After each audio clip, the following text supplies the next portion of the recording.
अस्सलाम वालेकुम। सर, वालेकुम मेरा अस्सलाम क्वेश्चन है जी। आजकल के जो बच्चे हैं उनके साथ किस तरह डील किया जाए। क्योंकि जो बात करो तो फील होता है कि बच्चे बहुत ज्यादा स्ट्रेस में है, और वो टाइम मैनेज नहीं कर पा रहे। और अगर आप डायरेक्ट उनको कोई स्पीच देने बैठोगे तो वो सुनेंगे ही नहीं आपकी बात। और उनकी सुनने की भी जो लर्निंग का जो टाइम स्पैम है वो मुझे लगता है टिकटॉक की वजह से विद इन 2-3 मिनट खत्म हो जाता है। तो उनसे इफेक्टिव कन्वर्सेशन या उनकी प्रॉब्लम्स को किस तरह बात की जाए कि उन्हें ये भी ना लगे कि हम उनसे पूछ रहे हैं, और वो अपनी शेयर भी करें हमें, और उनको उस चीज में से निकाल भी सकें कैसे।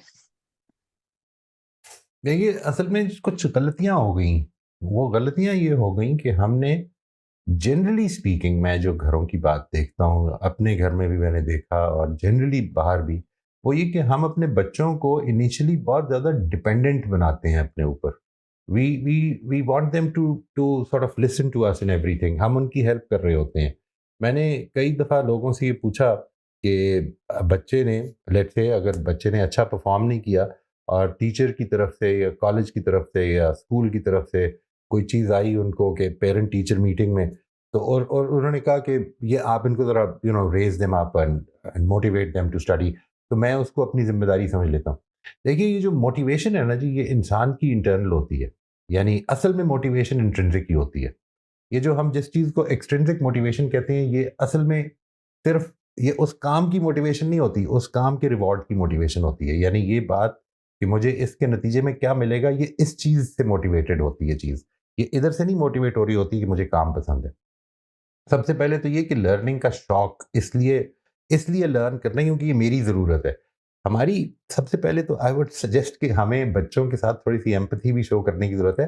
हमारी एक प्रॉब्लम है, हमारी एजुकेशन का हमारी ज़िंदगी से कोई ताल्लुक ही नहीं है, टू बी वेरी ऑनेस्ट। आप ज़रा गौर करके देखिएगा, जो कुछ आपने, अगर बहुत अच्छे स्टूडेंट्स थे आप, तो जो कुछ आपने अपनी मैट्रिकुलेशन तक या 12वीं जमात तक पढ़ा है, what has that got to do with your life?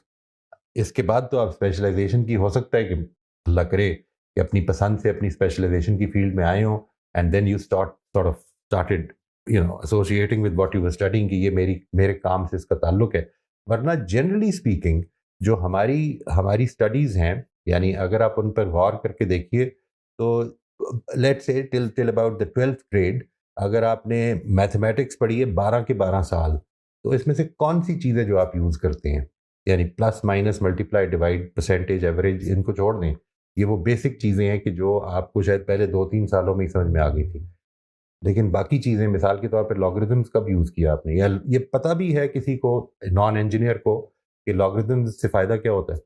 या मिसाल के तौर पे ट्रिग्नोमेट्री कब यूज़ की है? या all these things, linear equations, quadratic equations, when have they become a part of your life? ये जो प्रॉब्लम है हमारी कि दे डोंट, हम असल में ये इग्नोर कर देते हैं कि even a child of that age has certain certain questions about life, उसकी ज़िंदगी में भी कुछ चीज़ें चल रही हैं। हम उससे एजुकेशन को रिलेट नहीं करते। अब जो प्रॉब्लम बन गई, यानी एक चीज़ डिपेंडेंस और दूसरी चीज़ हमारी जो एजुकेशन का डिस्कनेक्ट है।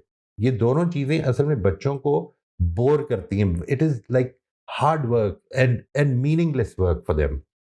ये सिर्फ ग्रेड्स लेने के लिए, आइंदा फ्यूचर में आके तो कोई काम आएगा, आज तो इसका किसी कोई ज़रूरत नहीं है। ये जो हमारा एटीट्यूड डेवलप हो जाता है ना जी, इसको हमें एप्रिशिएट करने की ज़रूरत है और बच्चों को ये समझाने की ज़रूरत है कि इस वक़्त हमारे पास अभी चॉइस नहीं है।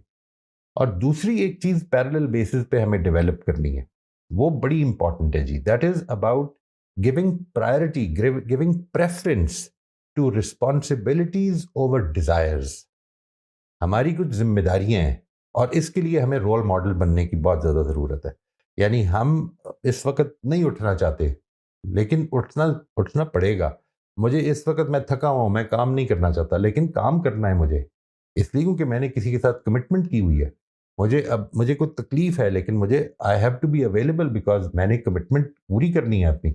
ये जो ज़िम्मेदारी का एहसास है, इसमें अगर आप रोल मॉडल बनना शुरू हो जाएँ, तो मुझे और ये शेयर करें उनके साथ, not because of any personal aggrandizement, but यानी अपनी ज़ाती ज़ाती बड़ाई बयान करने के लिए नहीं, बल्कि अपनी ह्यूमिलिटी के साथ ये शेयर करें। ये काफ़ी मुश्किल हो जाता है, लेकिन अल्लाह ताला ने ज़िम्मेदारियों पे पूछना है ना, इस चीज़ को वैल्यू की हैसियत से ऐड करना शुरू करें। तो hopefully over time, this is not going to happen overnight. इसको याद रखिएगा, इसमें आपका कंसिस्टेंट एटीट्यूड, आपकी मोहब्बत, आपकी उनको वैल्यू करना और फिर अपनी कॉन्वर्सेशंस में नॉन जजमेंटल रहना, जिस तरह से अभी फातिमा ने फरमाया, ये सारी चीज़ें over a period of time उनके अंदर चेंज बर्पा कर सकती हैं। ये हम कर सकते हैं। ये जो एस्पेक्ट है ना जी, not allowing them to face the consequences of what they have done, ये जो मैंने आपसे अर्ज किया कि पहली लेवल पे हम उनको डिपेंडेंसी की तालीम दे देते हैं, इसमें एक बड़ा खतरा है। यानी अल्टीमेटली हम उनकी जिम्मेदारी या उनको कॉन्सिक्वेंसेज से बचा नहीं सकेंगे। यानी जब वो नर्सरी में कॉन्सिक्वेंसेज आने थे तो वो बहुत थोड़े होने थे, वो क्लास 2 में आने थे तो थोड़े होने थे, मैट्रिक में आने थे तो थोड़े होने थे, वो एफएससी में भी आने थे तो थोड़े होने थे। लेकिन जब वो जाके 35 साल की उम्र में निकलते हैं तो बहुत ज़्यादा हो जाते हैं और हम उस वक़्त ही वो हम पर डिपेंड कर रहे होते हैं। ये जो एस्पेक्ट है इससे अपने आप को निकालें, यानी लेट देम। एक है रिवॉर्ड्स पनिशमेंट्स, मैं उसका कायल नहीं हूँ, ये आप भी जानती हैं। लेकिन एक दूसरी चीज़ है, ज़िंदगी में अगर आपने ज़िम्मेदारी नहीं अदा की तो नेचुरल कॉन्सिक्वेंसेज़ उससे कुछ निकलेंगे। मैं मिसाल के तौर पर, अगर आपने अपनी असाइनमेंट नहीं की है तो नंबर नहीं आएँगे, आप फेल हो जाएँगे। इसमें जब हम बच्चे को कहते हैं कि अच्छा आओ तुम्हारी मैं मदद कर देता हूँ, अच्छा चलो मैं तुम्हारी तरफ से लिख देता हूँ या व्हाटएवर, तो इसके नतीजे में जो डिपेंडेंसी है वो ख़त्म नहीं होती, वो ज़्यादा होनी शुरू हो जाती है। तो ये कुछ हो चुका हो अगर, तो फिर आज ज़रा मुश्किल हो जाता है जी।